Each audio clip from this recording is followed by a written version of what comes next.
எல்லாருக்குமே வணக்கம். உண்மையை மக்களிடம் கொண்டு போய் சேர்ப்போம். கரூர்ல நேற்று ஒரு கருப்பு தினமா தான் மாறிடுச்சு. நிறையா இந்த மாதிரி ஆட்கள்லாம் தூங்க கூட முடியல, அந்த அளவுக்கு டிஸ்டர்பன்ஸா இருந்தது. கிட்டத்தட்ட 40 பேர்னா சும்மா இல்லை. இந்த 40 பேரும்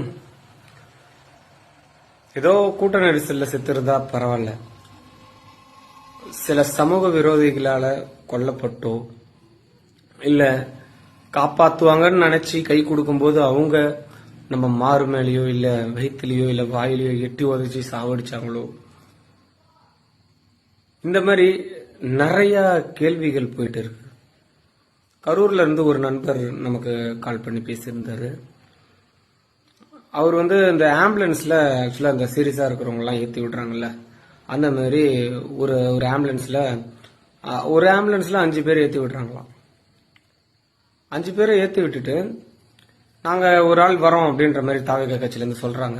இல்ல நீங்களாம் வரத்தாவில, நீங்க இங்கே இருங்க, நாங்க 5 பேர் மட்டும் கூட்டிட்டு போறோம், அதாவது இவங்க எல்லாருமே ஹாஸ்பிட்டல் சேர்த்துறோம் அப்படின்ற மாதிரி கவர்மெண்ட் ஹாஸ்பிட்டல் கூட்டிட்டு போறாங்க.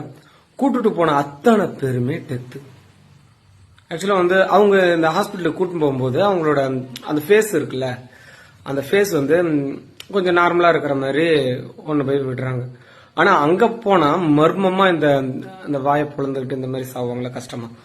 சோ அந்த மாதிரி எல்லாம் இறந்து கிடந்த உடனே அவங்க இதை யாருக்கிட்ட போய் சொல்றது, என்ன பண்றது, என்னடா இது, நம்மளை காப்பாத்துவாங்கன்னு நினைச்சுமே இவங்களே இந்த மாதிரி பண்றாங்களே அப்படின்ட்டு ரொம்ப பயந்து போய் என்ன ஸ்டெப் பண்றது, என்ன ஸ்டெப் எடுக்கிறதுன்னு தெரியாம நம்ம விஜயநாமெல்லாம் 2-3 ஒரு 5-6 பேர் செருப்புலாம் வீசினாங்க பக்கத்துல இருக்கிறவங்களே. ஓகேங்களா, அவங்களாம் ஏன்டா இந்த மாதிரி என்னடா பண்றீங்கன்னு கேட்கும்போது அவங்க எல்லாமே ஒரு பக்காவா ஒரு 20 பேர் இருக்காங்களாம். இவங்களை மிரட்டுறாங்க, ஏய் நீ போ அந்த மாதிரி சொல்றாங்க. இப்ப யாராச்சும் ஒருத்தவங்களை போய் காப்பாத்துறதுக்கு யாராச்சும் போனோம்னா காப்பாத்துறதுக்கு கூட இல்ல, நீ போ நான் பாத்துக்கிறேன் போ அப்படின்ற மாதிரி சொல்றாங்க. இதெல்லாம் ஒரு தாவேகா கட்சிக்காரன் கண்டிப்பா செஞ்சிருக்க மாட்டான். அவன் யாராச்சும் ஒருத்தவங்க சப்போஸ் உண்மையா சொல்றான், உண்மையா ஒரு யாராச்சும் நம்ம தளபதி ரசிகர்கள் யாராச்சும் இருந்தாங்கன்னா யார் மேலாச்சும் சப்போஸ் கால் படுத்துன்னு வச்சுக்கோங்க, ஐயோ கால் படுத்துன்னு சொல்லிட்டு அவங்களுக்கு தூக்கதான் பார்ப்பானே தவிர எவனுமே மெரிச்சிட்டு எல்லாம் போக மாட்டான். இது முழுக்க கரூர்ல இருக்கிற சில பேர் தான். ஓகேங்களா, அது செந்தில் பாலாஜி சாரா இருக்கட்டும், செந்தில் பாலாஜா இருக்கட்டும், இல்ல அங்க இருக்கிற சில கைக்கூலிகளா இருக்கட்டும், எல்லாருமே ஏன்னா மக்களுக்கு பாதுகாப்பு கொடுக்க வேண்டிய அரசு பாதுகாப்பு கொடுக்கலனாலும் பரவாயில்ல, கொலை பண்ற அளவுக்கு தைரியம் வந்துருச்சு. சோ இதுக்கான சொல்யூஷன் என்னன்றது தளபதி கூடிய விரைவில் நமக்கு எல்லாருக்குமே அறிவிப்பாரு. ஓகேங்களா, எப்படியும் இந்த டாக் இது இன்னும் அந்த சமூக விரோதிகள் எல்லாம் வந்தாங்கன்னு சொல்லியிருந்தோம்ல, அதுல ஏதாவது ஒரு வீடியோ மாட்டிச்சின்னு வச்சுக்கீங்களா அவன் காலியானான். எவனோ ஒருத்தவன் தூக்குற மாதிரி இல்ல எதுலயோ.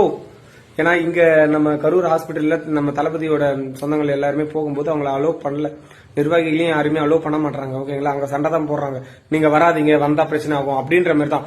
பட் இது எல்லாமே இந்த டிஎம்கே மீதி மத்த கட்சி எல்லாமே டேக் ஓவர் பண்ற மாதிரி, அவங்க ஏதோ ஃபேமஸ் ஆகிற மாதிரி. இங்க அவங்க என்ன பாக்குறாங்க, ஐயோ இவ்வளவு பண்ணாங்களே, டிவிகே கட்சியில இருந்து ஒருத்தவங்க கூட பாக்கலப்பா அப்படின்ற மாதிரி கேட்க ஆரம்பிச்சிருக்காங்க. ஓகேங்களா, இந்த மாதிரி ஒரு சூழ்நிலையை உருவாக்க வச்சிருக்காங்க. இதுக்கு தக்க பாடம் கண்டிப்பா மக்கள் கூட்டுவாங்க. அன்னைக்கு இருக்குடா உங்களுக்கு.